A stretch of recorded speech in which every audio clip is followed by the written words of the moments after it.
Self, खुद से भी नहीं, खुद पे जितना प्यार है, मोहब्बत है, उतना ही प्यार मोहब्बत बाकी के आपके दोस्तों के साथ, आपके पड़ोसी के साथ होना चाहिए। राष्ट्र सेवा दल का सबसे बड़ा धर्म क्या है, ऐसा किसी को भी पूछे तो नींद से उठ के भी खड़ा रहे तो वो बोलेगा प्रेम हाच खरा धर्म, जगाला प्रेमार्पण। और उसी दिन 24 दिसंबर को ही साने गुरु जी का जन्मदिन है। हाँ, 24 दिसंबर को साने गुरु जी का जन्मदिन है। यीशु क्रिस्त और साने गुरु जी ने एक ही धर्म बताया, वो प्यार का। अब इस प्यार को, लव को फासिस्ट लोग जिहाद बोलते हैं। लव जिहाद, लव जिहाद। आप समझ रहे, क्राइस्ट जिसको धर्म बोलता है, साने गुरु जी इसको धर्म बोलते हैं। साने गुरु जी तो धर्म और कर्म दोनों में, लव प्यार, उसको जिहाद बोला जाता है। और उस लव जिहाद के सामने वो जो कल्पना है, तो इंसान को शैतान के रूप में देखती है, शैतान बना देती है, उस कल्पना के सामने जंग छेड़ा है फैयाज भाई। आपको शायद न्यूज़पेपर में पढ़ा होगा आपने, यह हर मंदिर, मस्जिद, हर चर्च में गए, बुद्धिस्ट मॉनेस्ट्री में गए और हर जगह उन्होंने कहा कि देखिए आप प्यार बांट रहे हैं, मैं आपकी इज्जत करता हूँ। अब इसमें क्या खराब है? आप पूजा करते हैं, आप प्रार्थना करते, मैं आपकी इज्जत करता, बस इतना ही कहते हो, दूसरा कुछ नहीं। एक दिन वो एक मंदिर में गए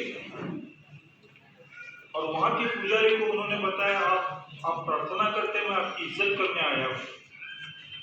वो बेचारे को अच्छा लगा और इन्होंने फैयाज जी को कहा कि आप आइए, बैठिए, पानी पिए, कुछ नाश्ता भी कीजिए। इतने में इनके प्रार्थना का समय हो गया, तो बोले कि मैं मेरे प्रार्थना घर में जाके प्रार्थना करता हूँ। उस पुजारी ने कहा आप क्यों जा रहे हैं, सभी तो एक ही ईश्वर के प्रार्थना करें, आप यहाँ आपकी प्रार्थना करो। उन्होंने, फैयाज ने उनका सुना। अब वहां साइड में एक आरएसएस का बंदा या बंदी खड़ा था या खड़ी थी, उसने एक फोटोग्राफ लिया, व्हाट्सएप पे डाला और शाम को यूपी के पुलिस आके इनको जेल में ले गए, क्योंकि आपने सलोखा तोड़ा है, बेबनाव बनाया है, दो कौमों में आपने तूफान मचाया है। फैयाज जी पूरी जिंदगी उनके पैर से घूमते चलते, जैसे जैन मंश चलते ना, कभी ट्रेन में बैठ के, कभी प्लेटफॉर्म में सो के, कभी स्कूल में रह के, कभी खाना हो तो खाए, ना हो तो ना खाए, पूरे देश में घूम रहे जिस तरह से गौतम बुद्ध घूम रहे। और वो केवल एक ही लफ्ज बोलते हैं, उनको ज्यादा लफ्ज आते नहीं। उनका डिक्शनरी के सभी पाने चले गए, पत्ते चले गए, एक पत्ता बचा और उस पत्ते पे एक पेज में एक वर्ड बचा है अभी, love. Love is the profit of love, profit of love. मैं अंग्रेजी एक कविता है शेरी की आपको बताऊं। I can give not what men call love, but will thou accept not the desire that the heart lifts above and the heavens reject not. The desire of the moth for the moth, of the night for the moth, moth for the flame, of the night for the moth. A desire for something apart from the sphere of. ये शेरी ने कहा था, हमारे दुख के दुनिया से बहुत दूर ऐसी एक दुनिया है, हमारे दर्द भरे दुनिया से बहुत दूर ऐसी एक दुनिया है, और उस दुनिया में जो प्यार होगा, वो प्यार जो समझेगा वही तो असली आशिक है। तो ये पूरे जिंदगी का आशिकी का दर्द अपने कंधे पे बहाते प्यार का संदेशा बांट रहे हैं। ये मेरे नज़र में उनका परिचय। मैं आप संदेश भंडारी जी को बोलता हूँ कि इनका परिचय दें। बहुत भारी। मैंने काम किया है छोटा सा, लेकिन देवी सर जिस तरह से किसी का परिचय देते हैं वो उसके बाद मुझे किसी को देना पड़ेगी, ये ठीक नहीं है सर। मुझे लगता है आपने इतना अच्छी तरह से दिया है। वो क्या यहाँ पे ऑर्गेनाइजेशन लोगों को परिचय देने के आपको दूंगा कि इसके मैं पेपर पढ़ के सुनाऊंगा, लेकिन उससे अच्छा फिर भी सर ने जो बताया है वो उससे फैसल जी जो है स्वागत।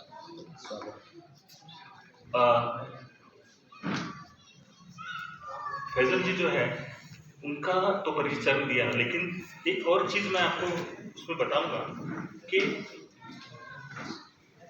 उस घटना से वो पूरे दुनिया को या पूरे देश को उनकी जानकारी मिलेगी। क्योंकि उससे 10 साल पहले उन्होंने खुदाई खिदमतगार नाम की एक संस्था बनाई, जो आपको पता है वो शरद गांधी जो खान अब्दुल गफ्फार खान जी के नाम से वो थे, उनसे जिस इसका काम से मतलब है प्यार के सेवक। हाँ, प्यार का सेवा दल। और वो किया था और उन्होंने एक घर बनाया था, लोगों का घर, जिसका नाम उन्होंने रखा था जहाँ पे सभी धर्मों की प्रार्थना कर सकते हैं, सभी धर्म अपने त्योहार मना सकते हैं और मिलजुल के रह सकते हैं। तो ये उन्होंने उससे पहले बहुत सारा रचनात्मक काम किया था, ये मुझे बड़ी विनम्रता से कहना पड़ेगा। फिर वो जो घटना घटी, लोगों को उससे उनका काम के बारे में पता चला।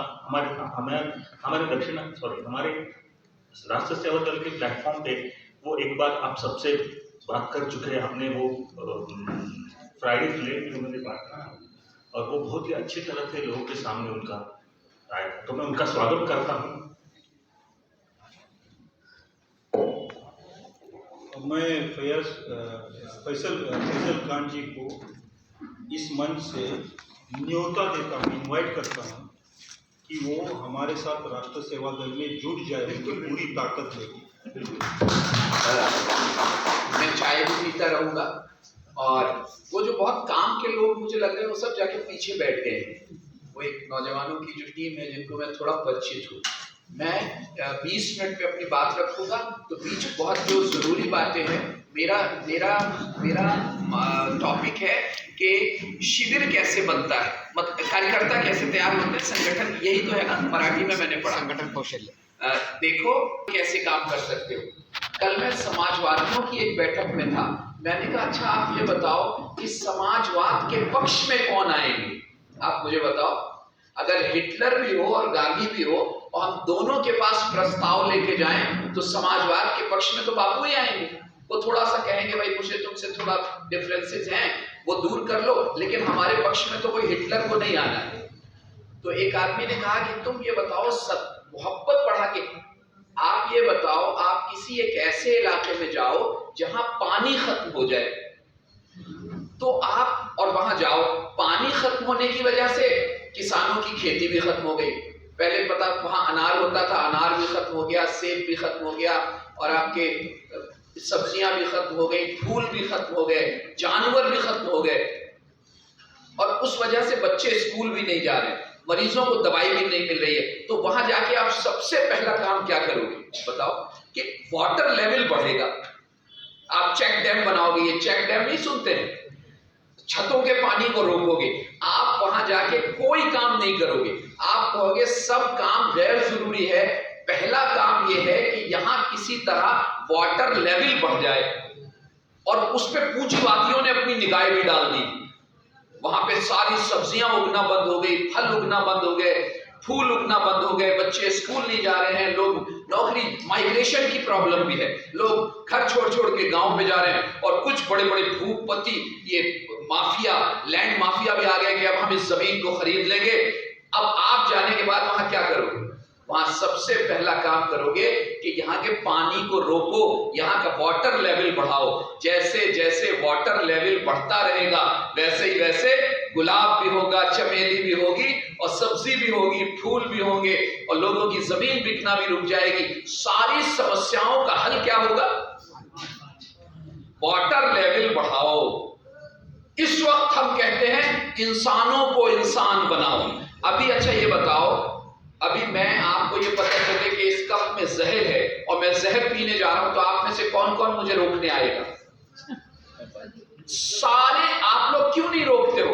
आप ये समझते ही नहीं हो कि ये कहां जा रहा है। जिस दिन आप ये समझोगे, नफरत के जाल में जो लोग जा रहे हैं, जो नफरतवादी संगठनों से मिल रहे हैं, वो अपने आप में जहर पी रहे हैं, तो आप उनके रोकने के लिए अपनी जान लगा दो। अभी तो आप ये समझते हो अरे ऐसे ही है, ये इधर है उधर है। तो सबसे बड़ा मसला ये, और जैसे मैं पहले कह रहा था कि हम वाटर लेवल बढ़ाएंगे और जैसे जैसे वाटर लेवल बढ़ता रहेगा वहां के मसाइल का हल होता रहेगा। इसी तरह जैसे जैसे आप समाज में, आप क्या, हम लोग कोई बेवकूफ नहीं है। हम अभी मैं ट्रेन में आ रहा था, अब देखो दूर से देखने में मैं क्या लग रहा हूं? मुसलमान तो लग रहा हूं। और आजकल के हालात जैसे हैं आप खूब जानते हो। मेरे सामने एक बैठा था कृष्णा, तो उसका नाम मुझे बाद में पता चला। फौरन मुझे लगा कि मुझे ये मौका गंवाना नहीं। मैंने कहा भाई कहां, कैसे? बहुत डरते आदमी आजकल टोपी लगे, दाढ़ी लगे, बिल्कुल ब्रांडेड मुसलमान भी तो कई किस्म का होता है। तो मैंने उसको कहा कि क्या करते हैं? कहने लगा सॉफ्टवेयर इंजीनियर हूं। अब देखो मुझे मौका मिल, मैंने कहा थोड़ा सॉफ्ट बने रहिएगा। अब सॉफ्ट कैसे? और मैंने कहा देखो जो इंसान सॉफ्ट, अब मौका मिल गया बात करने। अब मैं वहां उसको अम्बेडकर की कोई बात छेड़ देता, या मार्क्स की छेड़ देता, या साने गुरुजी की छेड़ देता, या आपके लोहिया की छेड़ देता, तो वो बेचारे को समझ में भी नहीं आती। वो तो जिस माहौल में से दफ्तर के निकल के आ रहा है, वो माहौल है जिसमें इंसान मशीन बन गया। जैसे एटीएम मशीन होती है, उसमें पैसे डालो और जिस दिन खराब होगी निकाल के फेंक दो। ऐसे ही तो ये छटनी होती है ना कर्मचारियों की, वो नहीं देखते कि इसको क्या जरूरत है। तो मैंने उसको बात शुरू कर दी, आप पूछिए मेरे साथी साथ में। अब उसने कहा मेरा नाम कृष्णा है। तो मैंने कहा कृष्ण जी इधर कहाँ जा रहे हैं? उनको तो या तो मथुरा जाना चाहिए या द्वारका जाना चाहिए। अब और बात बढ़ गई। सुबह में मेरी चप्पल, अब देखो देखने में तो मैं कोई नहीं लग रहा हूं कि कोई, सुबह में मेरी चप्पल खो गई। वो लोग सामान भर देते ना नीचे, तो वो मेरी चप्पल ढूंढ के निकाल के उसने मुझे दी। ये है कार्यकर्ता को बनाना। और वो जब तक आपके दिल में उनकी, अब हमारे पास कोई, आप देखो दुनिया में जितनी भी चीजें हैं दुनिया में आ सकती हैं, जितनी बुराइयां दुनिया में पीस मोहब्बत अमन कोई नहीं है कि बटन दबा दो तो दुनिया में अमन है। वो लोगों के रास्ते ही से आए। और दुनिया में जितनी नफरत आ रही है वो कोई बटन नहीं है कि बटन दब गया इसलिए नफरत बढ़ गई। उनकी कुर्बानियां हैं। वो पागल हो गए। जैसे एक पागल आग लगाएगा तब भी आग लगेगी। आग ये नहीं करेगी कि भाई ये पागल है इसके लगने से मैं नहीं लगूंगी। अब पता चला एक पागल दीवानों को पकड़ के रखते हैं ना, वो कभी कभी पूरी बस्तियां जला देते। मैं हरियाणा में था, मैंने गांव में, वो पागल उनको डरा के रखा जाता है। उन्हें एक घर में आग लगाई और पूरी बस्ती जला दी पागलों। इस वक्त जिन्होंने नफरत की बुनियाद अपनी जिंदगी बनाई है, हमें इन पे तरस खाना चाहिए।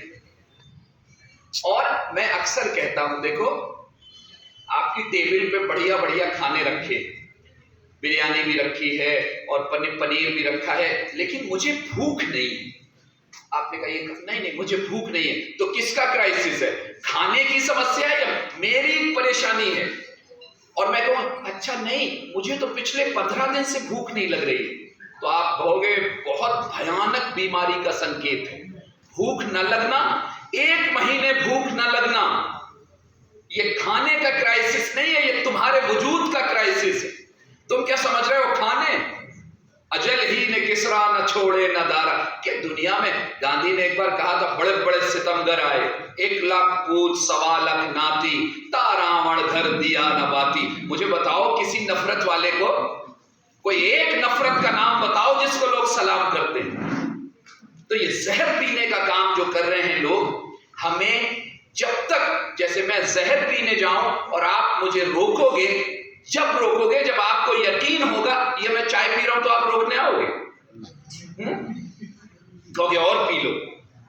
हमारे मन में ही क्लियर नहीं। इसीलिए अल्लामा इकबाल ने कहा था, मैं जल्दी जल्दी अपनी बातें कह रहा हूं, यकीन मुहकम अमल पे हम मोहब्बत फातहे आलम। उनसे किसी ने पूछा कि कार्यकर्ता की बुनियाद क्या हो, तो उन्होंने, वो तो अब शायर शेर पढ़ देगा, डॉक्टर अपनी जुबान में बताएगा, गांधीवादी अपनी जुबान में बताएगा, वो तो कहेगा 5 बजे सो जाओ, 5 बजे उठ जाओ, सब हल हो जाएगा।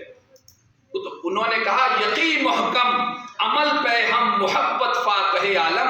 3 बुनियादें अगर कार्यकर्ता में है तो एक कार्यकर्ता पूरे सूबे के लिए काफी होगा। जैसे एक मीरा एक ही तो थी, तो एक यकीन हो, यानी अपना काम जो कर रहे हैं इसको वो काम करने वाला सीरियस है, उसको दिख जाएगा, पता चलेगा, वो किसी के धक्का देने से नहीं चलेगा।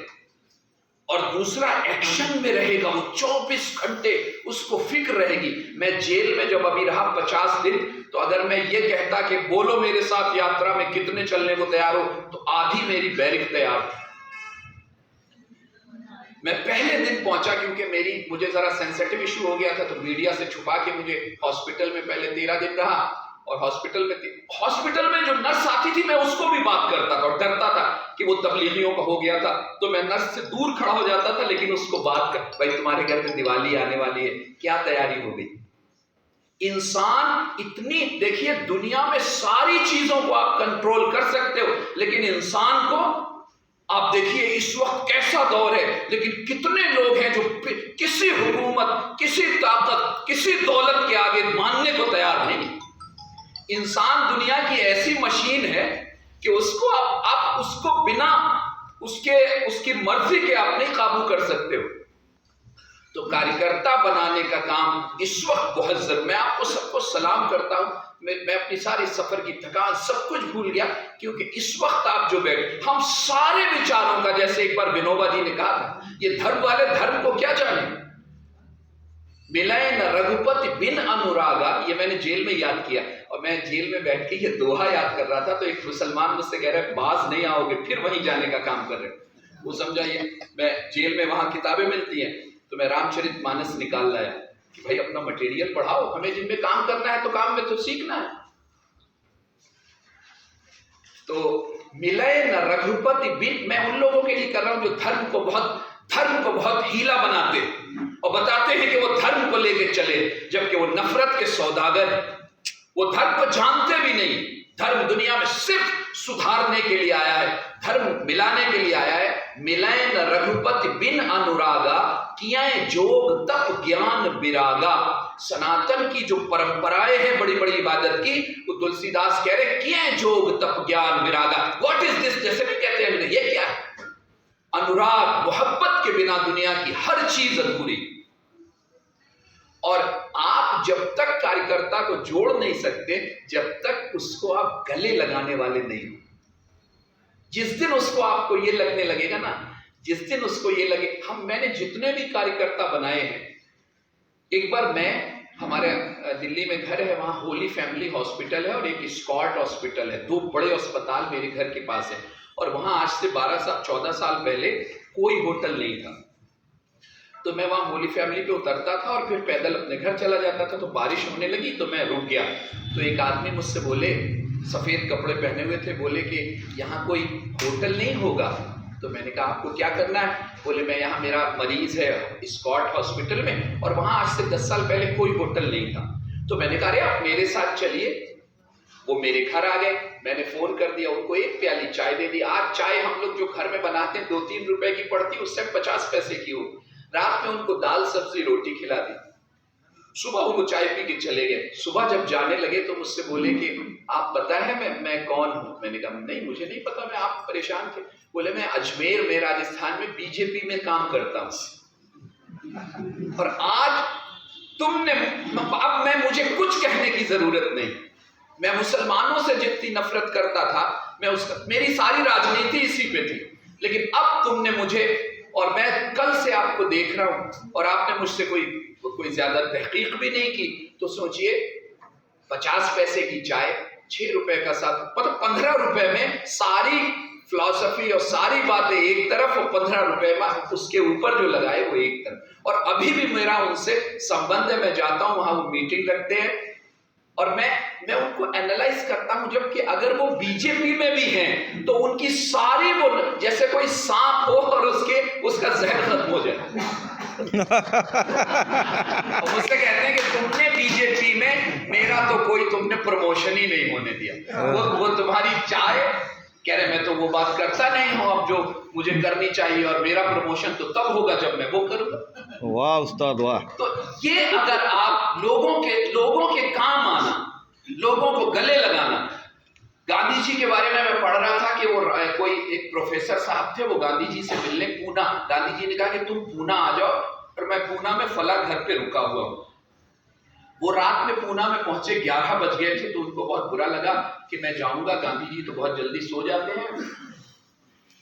फिर उन्होंने, कोई रास्ता नहीं था, आजकल की तरह कोई मोबाइल फोन ये व्हाट्सएप तो था नहीं, तो उनको मजबूरी में वहीं पहुंचना पड़ा।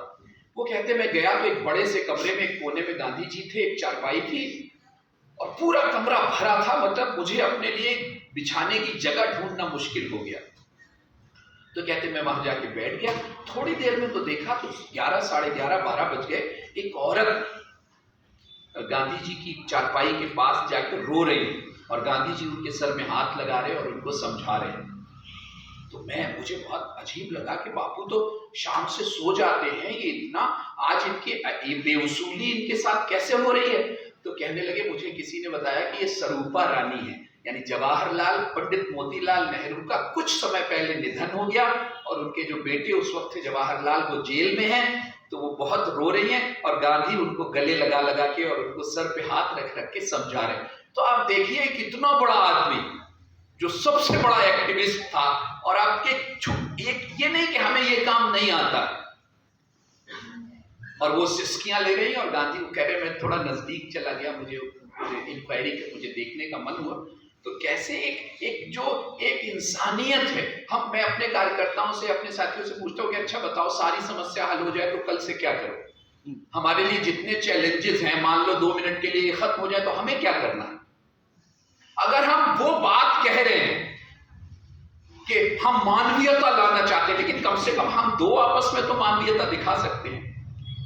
हम उसको इंतजार में रहें कि नहीं, जब तक वो फाइनल क्रांति नहीं होगी उस वक्त तक हम कुछ वैसे ही रहेंगे हर वक्त, तो कार्यकर्ता नहीं। अच्छा, फिर एक क्या होता है कि हमारे पास नए नए लोग नहीं आते।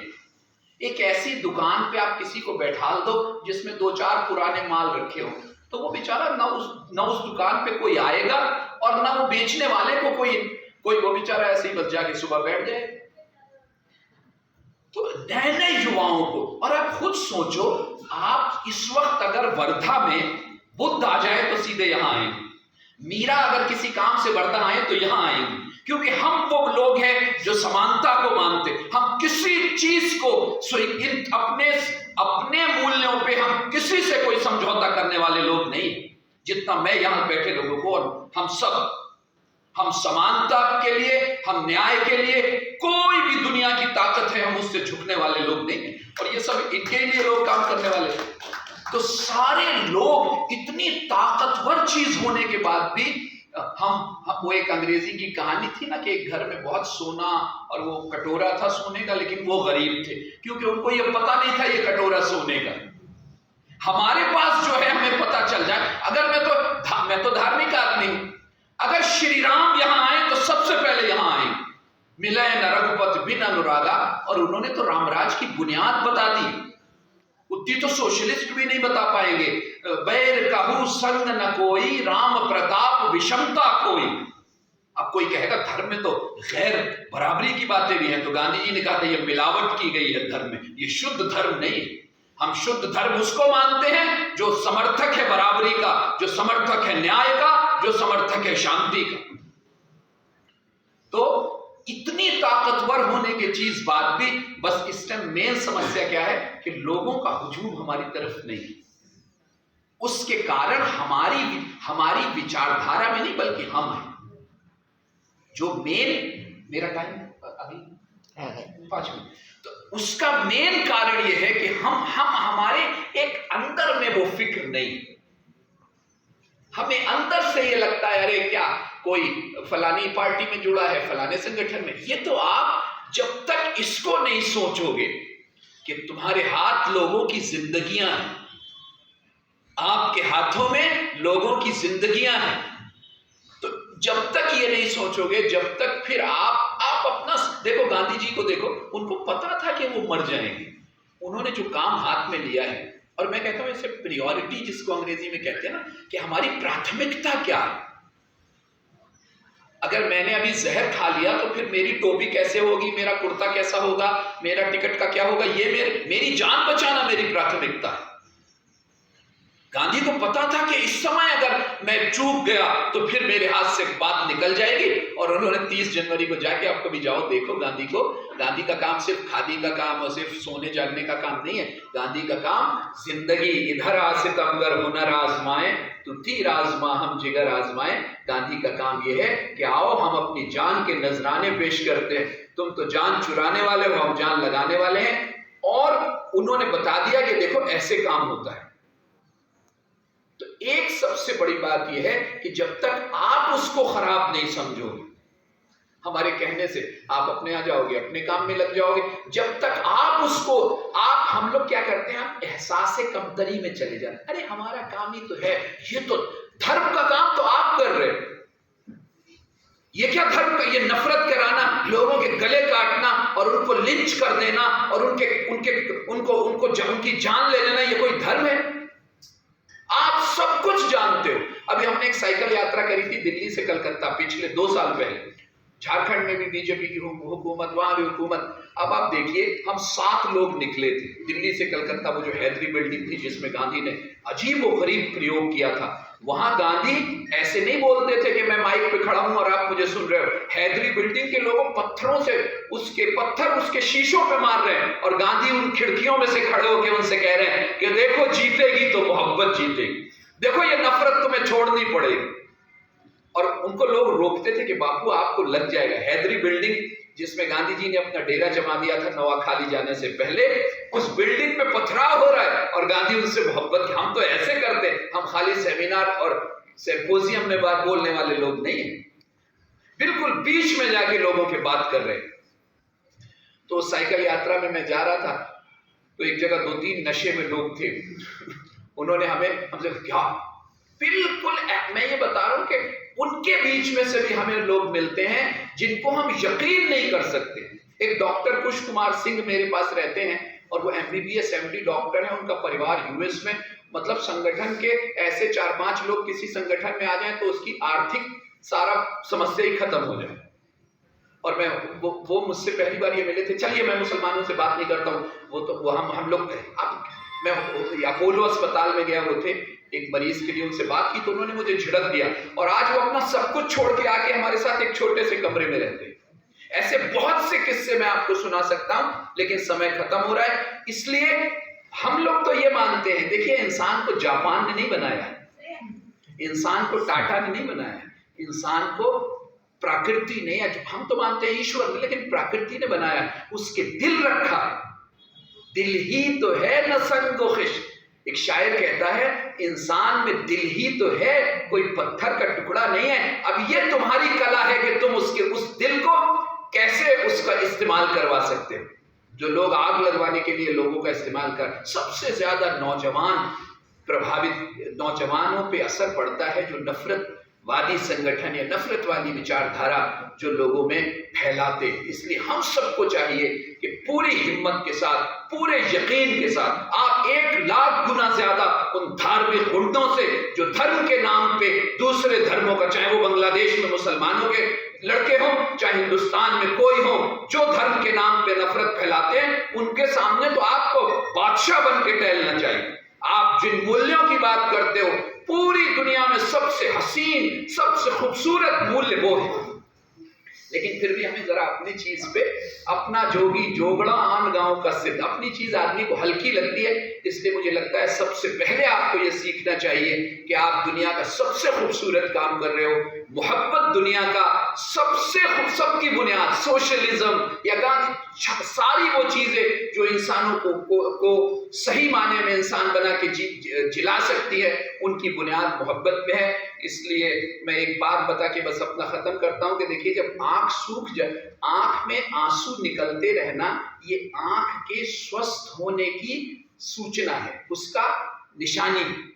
और अगर आपकी आंख में आंसू निकलना बंद हो जाए तो ये आंख की बीमारी की शुरुआत है। और मैं कहूं, देखो मैं कितना पक्का मुसलमान हूं, मेरी आंख से आंसू नहीं निकलता है, देखो मुझ में कितना कॉन्फिडेंस नहीं है, आपकी आंख खराब होने वाली। आंसू निकलना आंख के सेहतमंद, सब लोग समझ रहे हैं ना? आंसू निकलना आंख की कमजोरी नहीं है। कोई समझे, आप हमसे भी कहते हैं आप हर वक्त मोहब्बत की बात करते हो, थोड़ी एग्रेसिव करो, तो हमने कहा हम इस पे गर्व करते हैं, ये हमारी कमजोरी नहीं है। आंख में से आंसू निकलना ये आंख की कमजोरी नहीं है, बल्कि सेहतमंद होने की अलामत है। और जब ये आंख का आंसू निकलना बंद हो जाता है तो इसको कहते हैं बीमार हो गई आंख। और उसके लिए डॉक्टर क्या करते हैं, आर्टिफिशियल आंसू डालते हैं।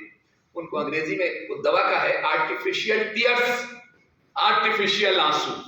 इस वक्त इंसानों के दिल जो सख्त हो गए हैं, तो ये सारा, चाहे वो साने गुरुजी का काम हो, चाहे सोशलिज्म का काम हो, चाहे राष्ट्र से बदल का काम हो, पिला पिला के गिराना तो सबको आता है, मजा तो तब है जो गिरतों को थाम ले साथी। तो आपका काम असल वो है कि आप लोग आंखों में टीयर्स डाल रहे, और वो आंखें अगर आंसू निकलना बंद हो गए तो ये अंधा हो जाए। मैं सच बता रहा हूं, अगर ये इंसान नफरत में जले तो ये खुद जल जाएंगे। ये नहीं होगा कि दूसरी कम्युनिटी का नुकसान नहीं होता है, नफरत करने वाले खुद बर्बाद हो जाते हैं। नफरत करने वाले ऐसे हैं जैसे जहर का जाम पी रहे हैं, जहर का जाम पीने वाला जिंदा रह सकता है? इसलिए आप इन पे भी रहम करो, और इस देश पे, संविधान पे, इंसानियत पे, जिस मूल्य को आप मानते हो, प्रकृति, उस पे भी रहम करो। और इन लोगों के बीच में रोड़ा बन जाओ और इनसे कह दो कि पहले आओ हमसे निपट लो। हमसे निपटने का मतलब, कोई मेरा कहने का गलत मतलब नहीं है, सिर्फ मोहब्बत। और हम ये कहते हैं जो जितना बड़ा मरीज होता है उसको ज्यादा, अभी मुझको खांसी है और किसी को हार्ट है तो उसको ज्यादा दवा इलाज की जरूरत है। इन नफरत फैलाने वालों से भी हम कहते हैं कि आओ, और इसीलिए हमने सबका घर बनाया, आओ हमारे साथ रहो। एक आरएसएस से जुड़े हुए गंगा सागर जी आए राजस्थान से, दूसरे दिन ऊपर आके मुझसे बोले कि बस अब और मैं अलग नहीं रह सकता हूँ, मुझे से जुड़ना है। हमने कहा हम इस बार नहीं जोड़ेंगे, आप 6 महीने बाद आएंगे। हमारा इतना सस्ता सौदा नहीं है कि हम उसको ऐसे ही बेच दें। तो इसलिए बहुत बहुत धन्यवाद, बहुत शुक्रिया। और हम सब यहाँ से वापस जाके पता चले इस शिविर में से जो आप गए हैं, और आप नए नए लोगों को जोड़िए, जिनको आप जोड़ देंगे उनकी नस्लें आपको दुआ देंगी, और जो नफरत की आंधी में बह जाएंगे ये इंसान ही। मैं जेल में रोज रात में बैठक करता था, जब से किसान आंदोलन हुआ तो जेलर ने मना कर दिया, उसमें आरएसएस के लोग भी आके बैठ गए। तो आप सबको अपना समझते हुए उनको गले लगाइए, पूरे देश में राष्ट्र सेवा दल को बढ़ाइए। हमारी जो छोटी मोटी हैसियत है हम उसके साथ तन मन धन से आपके साथ तैयार हो, लेकिन एक जज्बा हो और एक इनकलाब हो, जो मोहब्बत का इनकलाब, जो सारी इस नफरत को के मुकाबले खड़ा हो। और इसको हम चाहेंगे जल्दी से जल्दी ये खत्म हो और मोहब्बत का माहौल बने। बहुत बहुत धन्यवाद।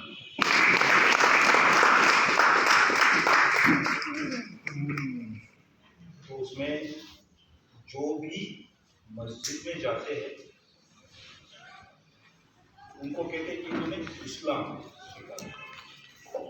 हर कोई इस्लाम हो सकता है, लेकिन उसके लिए मरने के लिए तैयार हो, थोड़े ऊंचे, तो उसको कुरान शरीफ में शब्द है ईमान। ऐसे मरने वाले भी बहुत होते हैं, उससे थोड़ा ऊंचे अगर कोई उठता है तो उसके लिए कुरान शरीफ में शब्द है हुस्न।